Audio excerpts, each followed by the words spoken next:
Welcome back to my channel Ivy Kitchen. Facebook প্রোফাইলে আছে ইসলিয়া বিশ্বাস। যে যেখান থেকেই দেখবেন অবশ্যই ভিডিওটিতে একটা লাইক করবেন। আর আজকে আপনাদের সামনে রেসিপিটি শেয়ার করব, সেটা হচ্ছে দই। এই দইটা যদি আপনারা বাড়িতে একবার বানিয়ে খান বারবার কিন্তু খেতে ইচ্ছা করবে। এই দইটা কিন্তু অসাধারণ সুন্দর খেতে হয়, আর এটা আপনারা খুব সহজেই বাড়িতে বানিয়ে ফেলতে পারবেন। তো কিভাবে বানাবেন সেই রেসিপিটি আপনাদের সঙ্গে এখন আমি শেয়ার করব।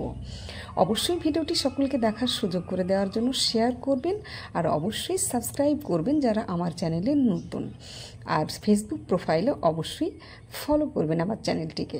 তো চলুন ভিডিওটি শুরু করছি। এখানে 1 কিলো নিয়েছি ভাগীরথীর দুধ, আর এই দুধটা খুব ভালো করে আমি ফুটিয়ে নিচ্ছি গ্যাসের চুলায়।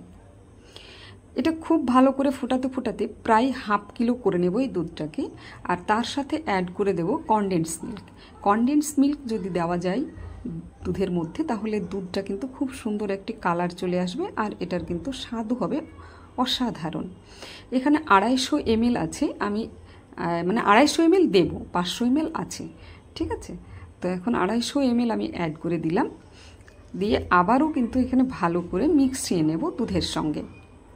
খুব ভালো করে মিশিয়ে নেওয়া হয়ে গেলে আমি এখানে দিয়ে দেব চিনি। আর চিনিটা গোটাও দিতে পারেন, বাট আমি এখানে চিনিটাকে গুঁড়ো করে নিয়েছি। এখন সেই গুঁড়ো চিনি 2 চামচ অ্যাড করে দেব। গ্যাসটা আমি লো ফ্লেমে রেখেছি, তো এখন 2 চামচ আমি দিয়ে দিলাম।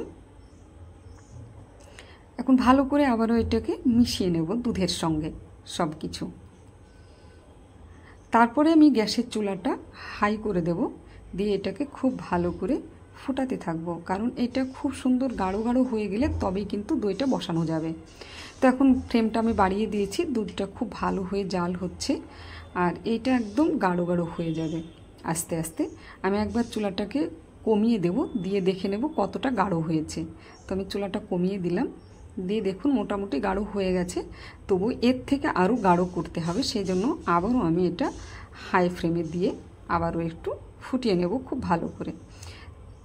তো এখন মোটামুটি আমার হয়ে এসছে গাঢ় গাঢ় দুধটা।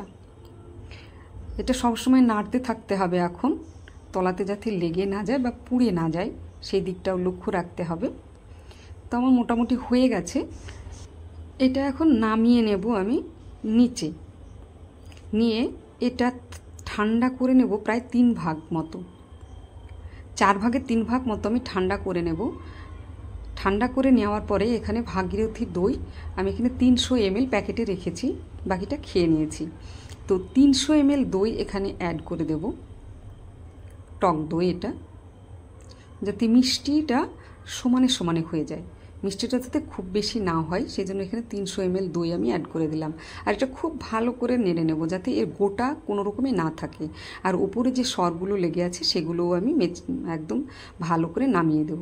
নিয়ে চামচের সাহায্যে আবারও এটাকে খুব ভালো করে মিশিয়ে নিতে হবে, তবে এটা খুব সুন্দর হবে। তো আমার মেশানো হয়ে গেছে। এখন গ্যাসের চুলায় আমি তাওয়া বসিয়ে দিয়েছি, তাওয়াটা আগে থাকতেই গরম করে নিয়েছি। একটা স্ট্যান্ড দিয়ে দিলাম, আর এই স্ট্যান্ডের উপরে বাটিটা আমি বসিয়ে দেব, তার উপরে একটা ঢাকা দিয়ে দেব। আমি 30 মিনিট মতো লো ফ্লেমে গ্যাসের আঁচে আমি রেখে দেব ঢাকা দিয়ে।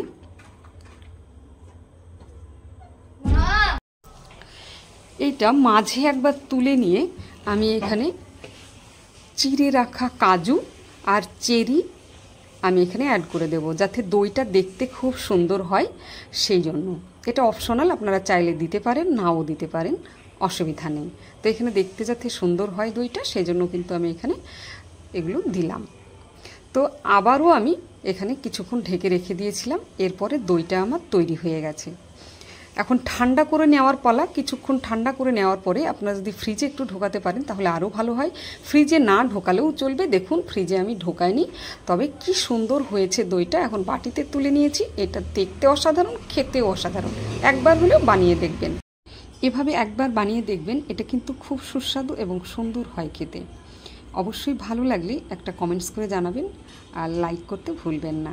আজকের ভিডিওটি এখানেই শেষ করছি।